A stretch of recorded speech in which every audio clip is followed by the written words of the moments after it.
Subscribe कीजिए गुरु ज्ञान channel को और बेल आइकन दबाइए लेटेस्ट वीडियो सबसे पहले देखने के लिए। नमस्कार, गुरु ज्ञान के ऑडियो आर्टिकल प्रोग्राम में आपका स्वागत है। हमारा आज का आर्टिकल महिलाओं के प्रतिनिधित्व से संबंधित है। चलिए आर्टिकल की शुरुआत करते हैं। महिलाओं के द्वारा और महिलाओं के लिए इस विचार को संसद के लेकर राजनीतिक दलों में कोई रुचि नहीं दिखाई देती है।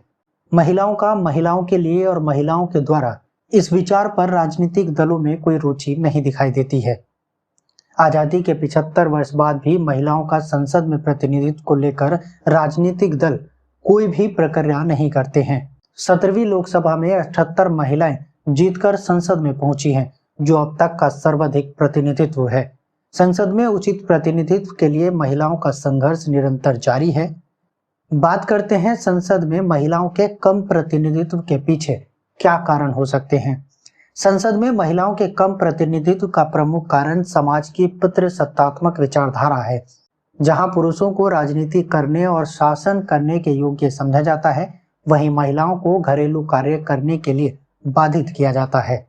महिलाओं का राजनीति में रुचि न होना भी एक प्रमुख समस्या रही है, जो महिलाओं को राजनीति में आने से रोकती है।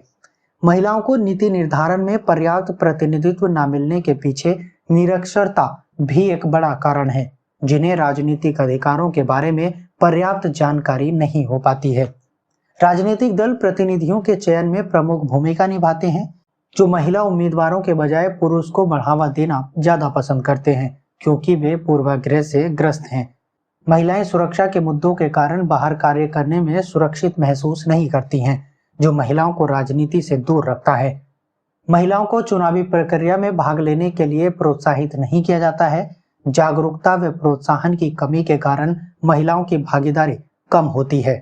देखते हैं संसद और राज्य विधानमंडल में महिलाओं की आवश्यकता को। विश्व आर्थिक मंच के ग्लोबल जेंडर गैप इंडेक्स 2021 में महिलाओं के प्रतिनिधित्व के मामले में भारत 156 देशों में 140वें स्थान पर है। ऐसी स्थिति में महिलाओं के राजनीतिक भागीदारी को बढ़ावा देना चाहिए। विधायिकाओं में पुरुषों के बराबर महिलाओं की पूर्ण सक्रिय भागीदारी न केवल अपने आप में एक लक्ष्य है, बल्कि लोकतंत्र निर्माण और उसे बनाए रखने के लिए महिलाओं का प्रतिनिधित्व आवश्यक है। सार्वजनिक जीवन में महिलाओं का सर्वांगीण और निष्पक्ष प्रतिनिधित्व जीवंत और मजबूत लोकतंत्र के लिए सर्वोत्कृष्ट तत्व है। महिलाएं पुरुषों की तुलना में चिंताओं के प्रति अत्यधिक प्रतिक्रियाशील होती हैं। महिलाओं को अधिक कार्य करने के लिए देखा जाता है। वे स्वास्थ्य, स्वच्छता, शिक्षा आदि को प्राथमिकता देती हैं। बात करते हैं महिला आरक्षण बिल की। महिला विधायकों के प्रवेश में बाधाएं बहुत अधिक हैं, क्योंकि वे कई सामाजिक, सांस्कृतिक, आर्थिक, संस्थागत और संरचनात्मक मुद्दों से जुड़ती हैं। इन चुनौतियों से पार पाने का एक तरीका आरक्षण है।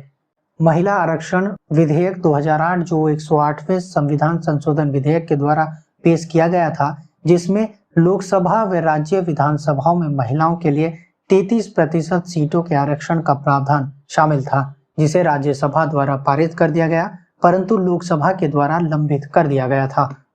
देखते हैं इस बिल के पक्ष में क्या क्या तर्क हैं। महिला आरक्षण विधेयक निश्चित रूप से आशाजनक है। महिला आरक्षण विधेयक समतावादी और लिंग न्यायपूर्ण समाज के लिए अनिवार्य है। विधेयक के पारित होने से निश्चित रूप से महिलाओं को राजनीतिक क्षेत्र में आने में मदद मिलेगी और इसका सकारात्मक प्रभाव समाज पर भी पड़ेगा।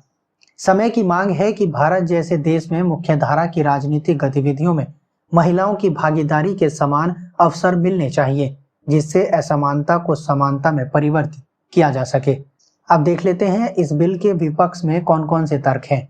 महिलाओं का राजनीति में प्रवेश से वंचित करना लैंगिक भेदभाव और पितृसत्तात्मक समाज को बढ़ावा देगा।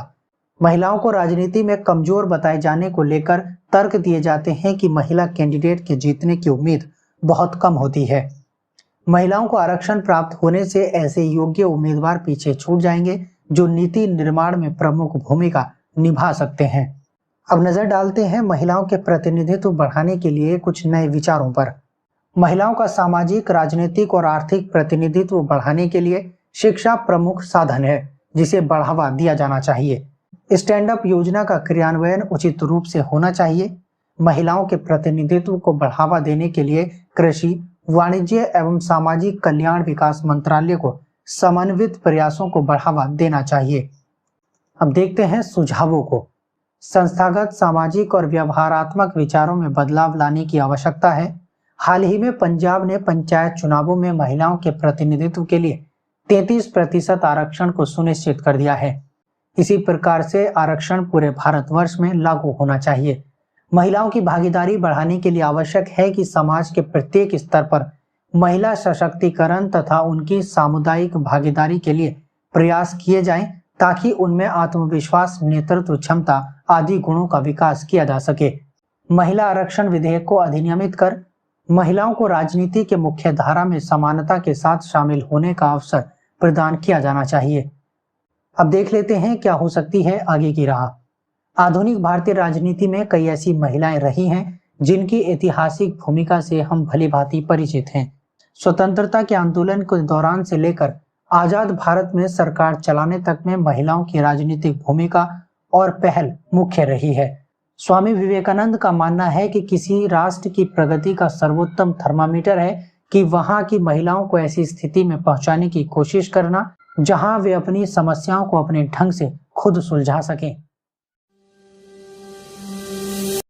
सब्सक्राइब कीजिए गुरु ज्ञान चैनल को और बेल आइकन दबाइए लेटेस्ट वीडियो सबसे पहले देखने के लिए।